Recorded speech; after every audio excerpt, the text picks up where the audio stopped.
ओम नमः शिवाय। स्वागत है आपका आस्तिक स्पिरिचुअल सीक्रेट्स में। क्या होता है मौत के बाद हमारी आत्मा के साथ? किस अंग से निकलती है आत्मा? कैसे निकलते हैं शरीर से प्राण? क्या क्या होता है मृत्यु के बाद? कैसे दिया जाता है कर्मों का फल? कैसे होता है आत्मा का पुनर्जन्म? और किस पाप की कौन सी सजा मिलती है? जानने के लिए पूरा वीडियो जरूर देखें और वीडियो को लाइक करके 1,00,000 लाइक्स तक पहुंचाएं। भगवान विष्णु ने स्वयं बताया था रहस्य। गरुड़ पुराण के अनुसार शरीर के 10 ऐसे अंग हैं जो खुले हुए रहते हैं। 2 आंखें, 2 कान, 2 नासिका के छेद, मुख, 2 मल मूत्र विसर्जन द्वार और आखिरी द्वार है सर के बीच तलवा, जिसे आप अभी तो नहीं पर जब बच्चा नवजात रहता है तो उसके सर पे हाथ लगाकर महसूस कर सकते हैं। माँ के गर्भ में बच्चे के शरीर में आत्मा का प्रवेश इसी रास्ते से कराया जाता है। गरुड़ पुराण के अनुसार जिस मनुष्य की मृत्यु होने वाली होती है वह बोलना चाहता है लेकिन बोल नहीं पाता। अंत समय में उसकी सभी इंद्रियां यानी कि बोलने और सुनने की शक्ति नष्ट हो जाती है और वह हिलडुल भी नहीं पाता। उस समय 2 यमदूत आते हैं।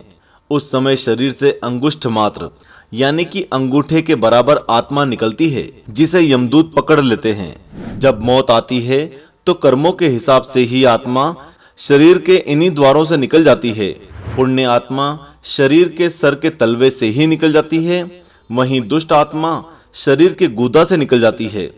आत्मा निकलते ही सत आत्मा सीधे स्वर्ग सिधार जाती है, जबकि पापियों की आत्मा को यम के यमदूत भ्रमण पर ले जाते हैं, जहां उसे यातनाओं के बारे में बताया जाता है। उसके शवदाह से पहले उसे वापस लाया जाता है और उसे नश्वर शरीर का अंत दिखाया जाता है। पापी आत्मा शरीर में घुसने को छटपटाती है पर उसे बंधनों में जकड़े रखा जाता है। यमराज के दूत उस आत्मा को पकड़कर यमलोक ले जाते हैं। उस जीवात्मा को रास्ते में थकने पर भी यमराज के दूत डराते हैं और उसे नरक में मिलने वाले दुखों के बारे में बार बार बताते हैं। यमदूतों की ऐसी भयंकर बातें सुनकर आत्मा जोर जोर से रोने लगती है, किंतु यमदूत उस पर बिल्कुल भी दया नहीं करते। गरुड़ पुराण के अनुसार यमलोक 99,000 योजन का है। 1 योजन बराबर होता है 4 कोस यानी कि 13 से 16 किलोमीटर। वहां यमदूत पापी जीव को थोड़ी ही देर में ले जाते हैं। उसके बाद यमदूत उसे सजा देते हैं। उसके बाद वह जीवात्मा यमराज की आज्ञा से यमदूतों के साथ फिर से अपने घर आती है। घर आकर वह जीवात्मा अपने शरीर में पुनः प्रवेश करने की इच्छा करती है, लेकिन यमदूत के बंधन से वह मुक्त नहीं हो पाती और भूख प्यास के कारण रोती है। पुत्र आदि जो पिंड और अंत समय में दान करते हैं उससे भी उसकी तृप्ति नहीं होती। इस प्रकार भूख और प्यास से युक्त होकर वह जीव यमलोक जाता है। उसके बाद उस आत्मा के पुत्र आदि परिजन यदि पिंडदान नहीं देते हैं तो वह प्रेत बन जाती है और लंबे समय तक सुनसान जंगल में रहती है। गरुड़ पुराण के अनुसार मनुष्य की मृत्यु के बाद 10 दिन तक पिंडदान अवश्य करना चाहिए। पिंडदान से ही आत्मा को चलने की शक्ति प्राप्त होती है। शव को जलाने के बाद मृत देह से अंगूठे के बराबर का शरीर उत्पन्न होता है। वही यमलोक के मार्ग में शुभ अशुभ फल को भोगता है। पहले दिन पिंडदान से मूर्धा यानी कि सिर, दूसरे दिन से गर्दन और कंधे, तीसरे दिन से हृदय, चौथे दिन के पिंड से पीठ, 5वें दिन से नाभि, छठे और 7वें दिन से कमर और नीचे का भाग, 8वें दिन से पैर, 9वें और 10वें दिन से भूख प्यास आदि उत्पन्न होती है। 47 दिन में आत्मा यमलोक पहुंचती है। यमदूतों द्वारा 13वें दिन आत्मा को पकड़ लिया जाता है। इसके बाद वह भूख प्यास से तड़पती हुई यमलोक तक अकेली ही जाती है। यमलोक तक पहुंचने का रास्ता 86,000 योजन है। 47 दिन लगातार चलकर आत्मा यमलोक पहुंचती है। इस मार्ग में 16 पुरियों को पार कर जीव यमराज के पास पहुंचता है।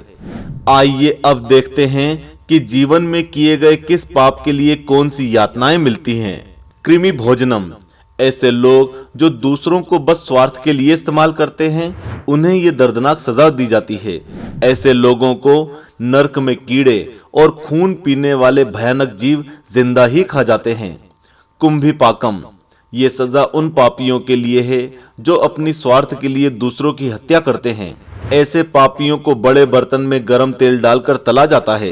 राक्षसो भोजनम, ऐसे लोग जिन्होंने जानवरों की बलि दी हो और उसके बाद उनका मांस खाया हो, उन्हें उस नरक में लाया जाता है। जितने जीवों को पापियों ने मारा होता है वो सारे यहाँ उपस्थित होते हैं और उनको चीर कर खा जाते हैं। पुयोदुकम, ऐसे मर्द जिन्होंने महिलाओं के साथ संभोग किया हो और उन्हें धोखा देकर छोड़ दिया हो, उन्हें नरक में जानवर समझा जाता है और मल मूत्र भरे इस कुएं में डाल दिया जाता है। अंध्रतमस्त्रम, गरुड़ पुराण के अनुसार नरक का यह हिस्सा उन पति या पत्नियों के लिए होता है जो अपने पति या पत्नी के साथ तब तक ही रहते हैं जब तक उनके पास वो खुश है या जब तक उनके पास पैसा रहता है। रौरवम, ये सजा उन पापियों के लिए है जो दूसरों की दौलत पर ऐश करते हैं और उनकी खुशियां छीन लेते हैं। ऐसे पापियों को सांपों से भरे हुए एक कुएं में धकेल दिया जाता है और वो उनकी जहर की प्रताड़ना सहते हैं। कालासूत्रम, ये सजा उनके लिए होती है जो अपने बड़े बुजुर्गों का सम्मान नहीं करते। इन पापियों को नरक की आग में डुबोया जाता है। ऐसा तब तक किया जाता है जब तक कि उनकी एक एक इंच खाल ना निकल जाए। अंधकूपम, ये उन लोगों के लिए होता है जो बुरे स्वभाव के होते हैं और उनको अच्छे लोगों को परेशान करने में और सताने में बड़ा मजा आता है। इसमें पापियों को ऐसे कुएं में डाल दिया जाता है जिसमें कई खतरनाक जानवर और सांप होते हैं। सलमाली, ऐसे लोग जो अपने पति या पत्नी के अलावा किसी और के साथ शारीरिक संबंध बनाते हैं, नरक में उनके अंगों में जलता हुआ गर्म लोहा डाल दिया जाता है और यमदूत बुरी तरह पीटते हैं। ओम नमः शिवाय।